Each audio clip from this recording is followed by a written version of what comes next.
Okay, let's get into this. I want you to just imagine for a second a world that looks a lot like ours, smartphones, cars, all that stuff.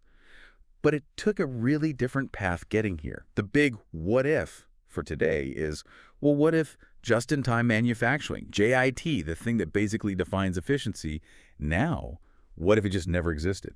And, what first struck me looking into this was that this whole thing from Toyota, from Taiichi Ono, it was actually inspired by like 1950s American supermarkets. Kind of wild. It really is. And JIT wasn't just, a small change. It was a complete overhaul. Developed by Ono and E.G. Toyota at Toyota. Took them years, like 1948 to 75. It was a total flip from mass production thinking, the old way with huge stockpiles everywhere. JIT was all about being lean, synchronized, and then boom, it goes global. English articles pop up late 70s, early 80s, and it just transforms industry. I mean, biggest thing since maybe Henry Ford's assembly line, rewriting rules for trade, supply chains, even where factories get built. Right.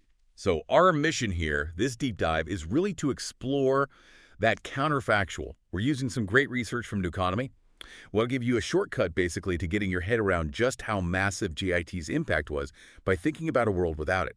So let's explore that together. What are the ripple effects? Where do we even start? Maybe with the physical side, the actual buildings and stuff. Because right now, the U.S. alone has, over 18 billion square feet of industrial and warehouse space, which is just staggering. And that's largely because JIT means lean inventories. So no JIT, that number could easily be 50% bigger, maybe even double. Can you even picture that? The sheer space needed, I mean, the traffic implications alone. Right. Exactly. Wowzer. And that links straight into the money side, the financial headache. Think about it. Companies would have billions, just billions of dollars tied up, sitting there. Components, finished products, you mentioned Harley-Davidson earlier, they cut inventory by 75% with JIT. Imagine not doing that. All that capital just stuck in warehouses, Yeah. not funding R&D, not fueling expansion. It would just put the brakes on innovation, on growth, wouldn't it, across the board? Yeah, absolutely. Capital just sitting idle. So, okay, companies need way more space, way more capital for inventory. How does that change something as huge as global trade? Does it get simpler or more complicated in a different way? That's a really good question. Because our current supply chains, these incredibly complex, time-sensitive things, components zipping across borders, they just wouldn't exist. Not like today. You'd probably see companies doing more themselves, vertical integration, keeping bigger buffer stocks. Supply lines would be shorter, probably more local or regional, more predictable maybe. And that would have really slowed down globalization, the kind we saw in the late 20th century. The world economy might feel a lot more fragmented. Huh. Okay, that makes me think immediately about the pandemic. COVID really shone a spotlight on how fragile those lean supply chains can be. Wasn't it something like 57% of companies had serious disruptions and like 72% felt negative effects? So in a world without JIT, maybe those disruptions wouldn't have hit so far. Companies could just dip into their months of inventory. Yeah, the initial shock might have been cushioned, that's true, more resilience there.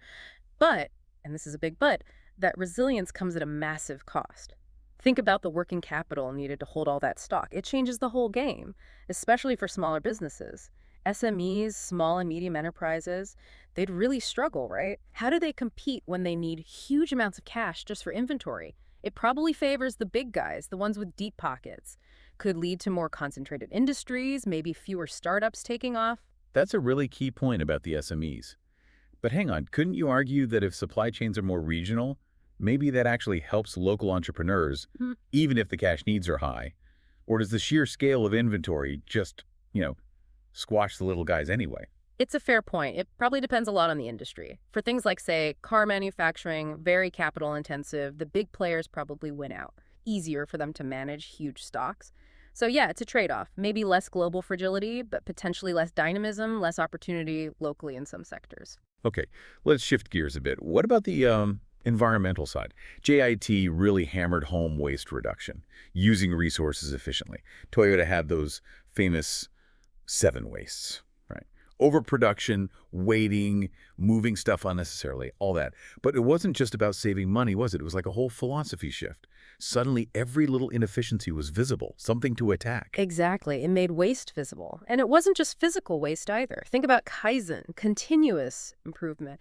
That idea really spread globally because of JIT. Without JIT pushing it, Kaizen might have just stayed a Japanese thing, a localized approach. And that means manufacturing innovation, quality improvements, Everything would likely have been slower worldwide. We'd be making things, sure, but maybe not as well or as smartly. Okay, so if that's the case, let's drill down into specific industries. Cars, obviously, they were the pioneers. Without JIT, with modern car factories, the modular assembly, the suppliers all working in sync, that wouldn't exist. So what would cars be like? What would we actually be driving?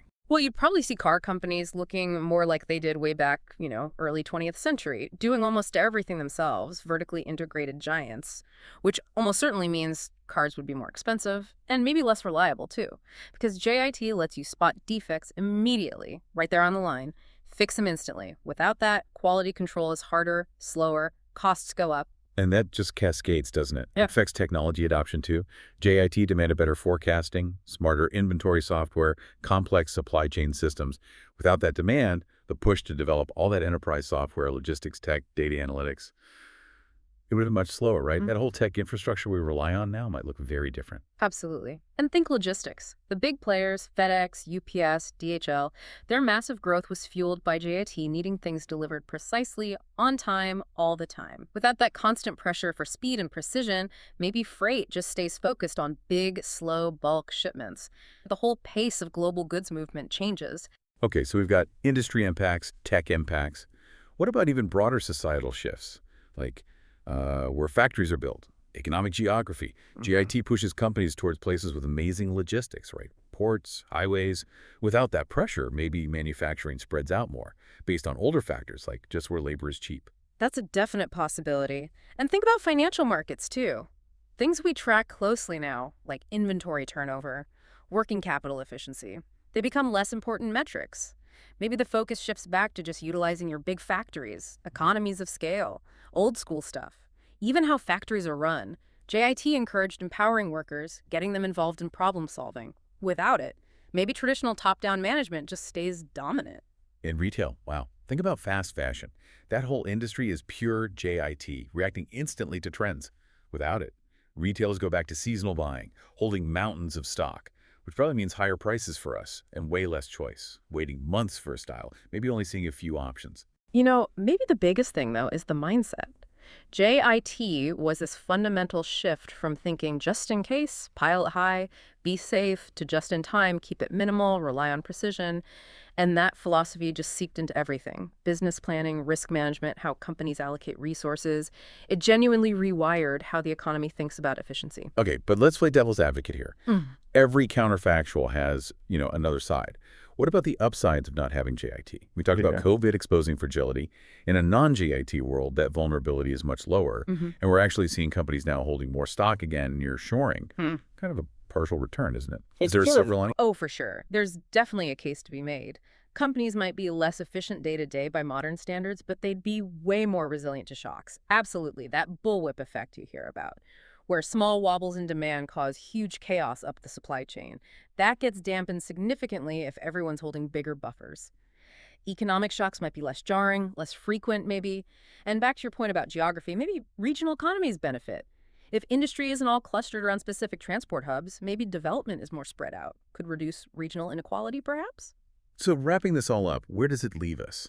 It really throws that central tension into sharp relief, doesn't it? This constant balancing act between efficiency and resilience in our supply chains. JIT wasn't just about cutting costs. It was a whole philosophy that reshaped, well, almost everything. Global trade, finance, how things get made. Exactly. So it leaves you with some big questions to think about, like, would that non-JIT world, less efficient but maybe more stable, have handled something like COVID better overall? And all that capital JIT supposedly freed up, did it really fuel more innovation? Or would we actually be poorer overall without JIT's efficiency gains, even with more stability? And maybe the biggest one: have we built this super efficient, interconnected global economy that runs great when things are smooth, but is just dangerously brittle when, big shocks hit? Lots to think about there. And our deep dive today, exploring this GIT-less world, was based on research from Nueconomy. They're an economic development consulting firm, offices in Singapore, India, and the UAE.